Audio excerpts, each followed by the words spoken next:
So look at Anthony Ryder from South Lyon, Michigan, recently selected as the Lions 2020 Fan of the Year. He has a passion about sports broadcasting.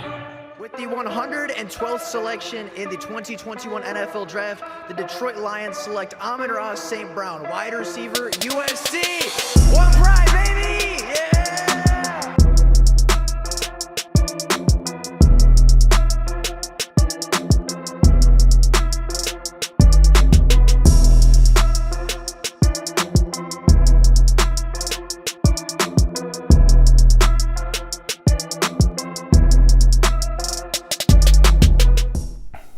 What is going on, everybody? Welcome back to another Detroit Lions video. Now, the first round of OTAs are officially over, and we are really getting our first look at this football team. We're getting our first look at players in new uniforms, first looks at returning players, and of course, really the first true look at some of the rookies versus actual true NFL competition. And of course, after 3 days of organized team activities, we have quite a few takeaways, quite a few things to talk about, and quite a few insights on how this Lions team may look come the preseason and come September 11th. So with all that being said and with all the intro stuff out of the way, let's get straight into taking a look at the first round of OTAs for the 2022 Detroit Lions. Now, starting off, we are going to go over the attendance report, go over the guys that were there, go over the guys that were not there, and go over the players that were in person. They were at the trainings, but they were not participating. Now, to start off with the players that were not there every single day,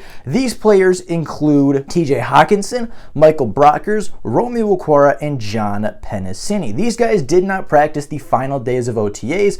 A lot of them, actually all of them, are veterans, and 3 of the 4 are very much safe on this roster. TJ Hutchinson has absolutely nothing to prove, and sometimes you just give veterans a break. Same thing with Michael Brockers, the oldest player on the roster. Sometimes you just give your veterans a break, but we know TJ Hutchinson was there during OTAs. He just wasn't there for the final day. Same thing with Michael Brockers. Romeo Okudah, I believe that they did not play him the final day. They didn't make him come in the final day because he's still recovering from that injury that ended his 2021 season. So just like Jamal Williams, just like Jameson Williams, they are taking it incredibly slowly. And then John Penisini, I don't know for a fact if he was injured or if he's just a veteran and they feel confident about him or what the case may be, but he also was not in attendance for OTAs. Now, players that were in attendance but did not practice are a lot of players that are coming back from injuries, and the Lions are just taking very slow in the recovery process as we are still over 2 months out from the actual training camp and still over a month. We're still over a month away from training camp and over 2 months away from the first live action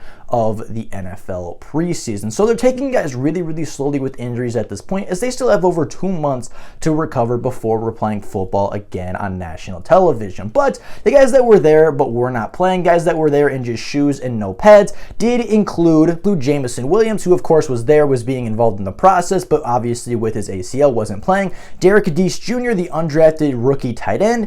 James Mitchell, the 5th round tight end that was also coming off an ACL injury, so he is being brought back very slowly as well. Chase Lucas, the 7th round defensive back from Arizona State, was there but not playing. Jerry Jacobs, the player that is recovering from, I believe, a torn ACL as well, is coming back. He is, there and engaging, but again, like the rest of the ACL injuries, they're taking it very slowly. And then Taylor Decker, the starting left tackle, was in person, did media sessions, and was obviously in like the film room and stuff talking with coaches, but was not doing live reps a few days ago. But it did come out, Dan Campbell did kind of talk about this during his press conference, that if it was game day, Taylor Decker would have played, but just because he's a veteran and maybe has like a little something going on at the beginning of the OTAs, they just wanted to be careful. They didn't want to push it too early. They're letting him ease back into it. He's a veteran. He's a Pro Bowl type tackle. He's going to be fine. Like Dan Campbell said, he could have played if it was a game day. If they needed him to play, he would have played, but they just didn't want to push it with their veteran left tackle because he is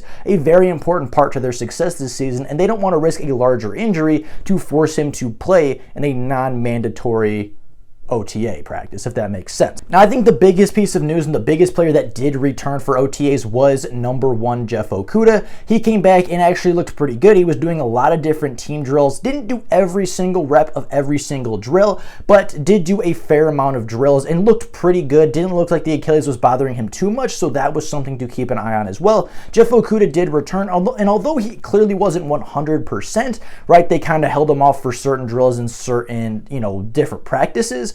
He did play quite a bit. He was matched up versus Quintez Cephas. I saw in a couple pictures, was matched up versus a couple other guys. He was in pads, was in cleats, and was in a helmet practicing in one-on-one and live reps with the team. So that's really good for a player coming back from an Achilles injury. Now, Jeff Okudah is not the only secondary member to break news this week, as in OTA's Melifanwu, the third-round pick from the 2021 NFL Draft, was actually taking more reps at safety than he was at the cornerback position. Now, he was switching back and forth and was doing a little bit of both, but he was playing more of a safety role in OTAs than he was playing a cornerback position. And this is something we talked about last year, saying, okay, he has the ability to play both, but you might not want to confuse him too early. You might not want to give him too many roles early on in his rookie season. He played pretty well as a cornerback last season, but the Lions obviously see something at the safety position, and they are trying it out in OTAs. So we could see Melifanwu transition to a full-time safety, and honestly, I think that would allow the Detroit Lions to keep more defensive backs and more talented defensive backs on the roster,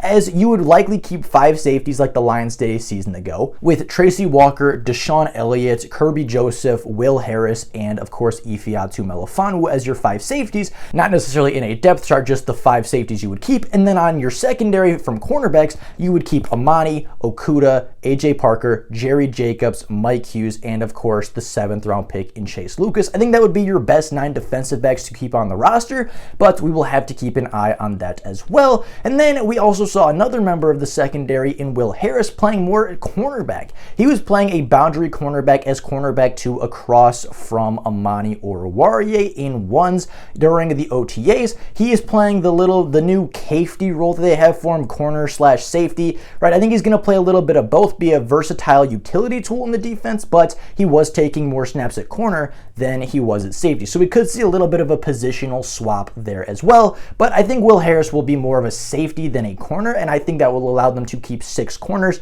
and 5 safeties and give you those 9 defensive backs that I had mentioned previously.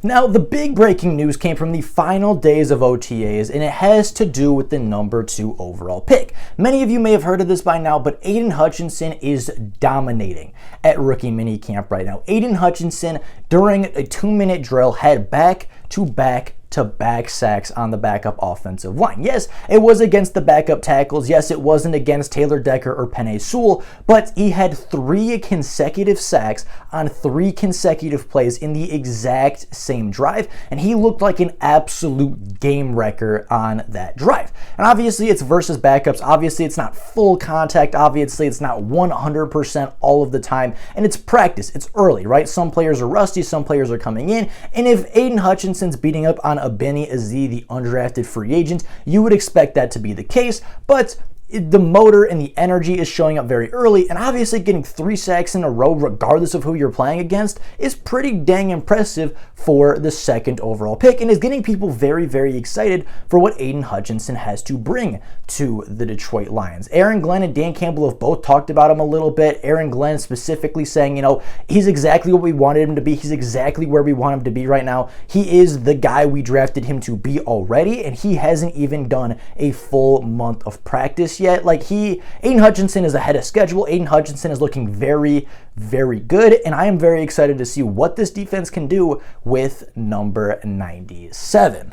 Now, some other smaller news, guys that aren't necessarily breaking headlines, but guys that did have a couple good plays here and there, guys that, were worth mentioning for the first couple days of OTAs. Amani Oruwariye had a couple really good reps. He looks good to go, coming off of an injury that ended his season late in the 2021 season. Quintez Cephas, after missing a majority of 2021 came back and ran a couple really good routes on Amani Oruwariye, had a really nice catch in traffic, being covered really tightly by Amani, made some good cuts, made some good change of direction. He looks really good and ready to go for the NFL season. DeAndre Swift looks pretty big. He looks like he's been in the weight room quite a bit, and he looks like he's added probably 5 to 10 pounds this offseason of good muscle, which should hopefully allow him to maybe stay healthy and allow him to stay on the field and make more plays for the Detroit Lions. And the same thing can actually be said for Levi Onwuzurike, as he has put on, I believe, 10 to 15 pounds of really, really good muscle. And in the photo of all the defensive linemen in the corner of the end zone taking their picture, he is in the very middle, and he looks